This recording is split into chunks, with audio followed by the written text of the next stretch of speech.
friends, welcome to Madras Samayal. இன்னைக்கு நம்ம Madras Samayalல mushroom pepper fry எப்படி பண்றதுன்னு பார்க்கலாம். இது பண்றதுக்கு ரொம்ப குறைவான பொருட்கள் போதும். ஃபர்ஸ்ட் இதுக்கு வந்து மிளகு இடிச்சு நம்ம பவுடர் பண்ணி வச்சிடலாம். 1 டேபிள்ஸ்பூன் மிளகு. நான் வந்து 1 டேபிள்ஸ்பூன் மிளகு எடுத்துர்க்கேன். இது வந்து கொஞ்சம் காரசாரமா தான் இருக்கும். உங்களுக்கு கம்மியா போதும்னா மிளகு வந்து குறைச்சுக்கோங்க. கூடவே 1 டீஸ்பூன் சீரகம், 1/2 டீஸ்பூன் சோம்பு எல்லாத்தையும் சேர்த்துட்டு நல்லா பவுடர் பண்ணி வச்சிருங்க. மிக்ஸிலயும் பண்ணிக்கலாம், ரொம்ப ஈஸியா வேலை முடிஞ்சிடும்.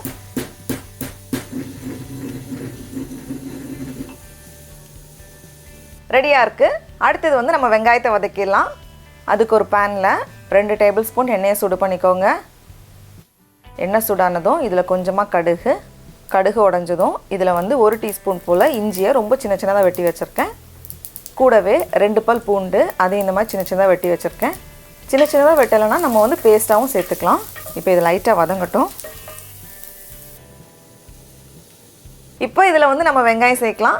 நான் இன்னைக்கு வந்து 3 சின்ன சைஸ் வெங்காயம் எடுத்துர்க்கேன். வெங்காயம் சேர்த்துட்டு இது வந்து நல்லா பொன்னிறம் ஆகுறது வரைக்கும் இது வந்து வதங்கட்டும். வெங்காயம் நல்லா ரோஸ்ட் ஆனதும் இதுல வந்து நம்ம மஷ்ரூம் சேர்க்கலாம். நான் இன்னைக்கு வந்து 250 கிராம் மஷ்ரூம் எடுத்துர்க்கேன். அதை இந்த மாதிரி வெட்டி வச்சுக்கோங்க. இப்போ இதையும் நம்ம உள்ள சேர்த்துடலாம்.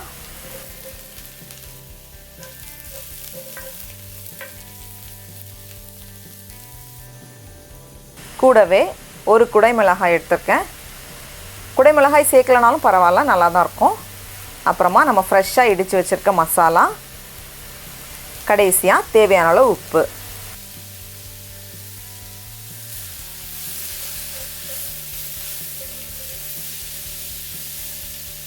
கூடவே கொஞ்சமாக தண்ணி. மஷ்ரூம்லேருந்தே நிறைய மாய்ஸ்சர் வெளியே வரும், அதனால் ரொம்ப தண்ணி சேர்க்க தேவையில்ல, கொஞ்சமாக சேர்த்துக்கோங்க. எல்லாத்தையும் சேர்த்துட்டு நல்லா கலந்ததுக்கப்புறமா இதை கொஞ்ச நேரம் வேக வச்சுருங்க. நல்லா ரோஸ்ட் ஆகி வர்றது வரைக்கும் இது வந்து வேகணும், இருக்கட்டும்.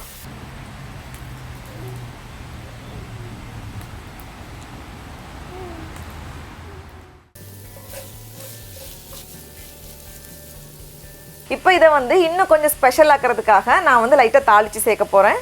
அப்போ வாசனையாகவும் இருக்கும், டேஸ்ட்டும் நல்லாயிருக்கும்.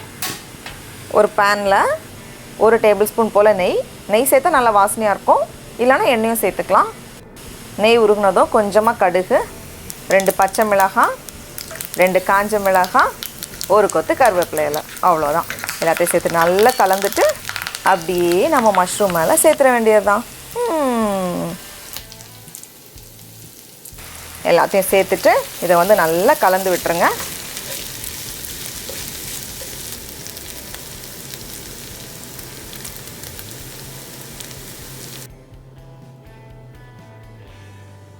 டடா, நம்மளோட சுவையான மஷ்ரூம் பெப்பர் ரோஸ்ட் சூப்பராக தயாராகிடுச்சு. பாருங்கள் எவ்வளோ அழகாக இருக்குது. நீங்களும் கண்டிப்பாக இந்த ரெசிபியை வீட்டில் செஞ்சு பாருங்கள். உங்களுக்கு இந்த வீடியோ பிடிச்சிருந்துச்சுன்னா மெட்ராஸ் சமையலுக்கு சப்ஸ்கிரைப் பண்ணுங்கள். நாவின் சுவையரம்புகள் மலரட்டும்.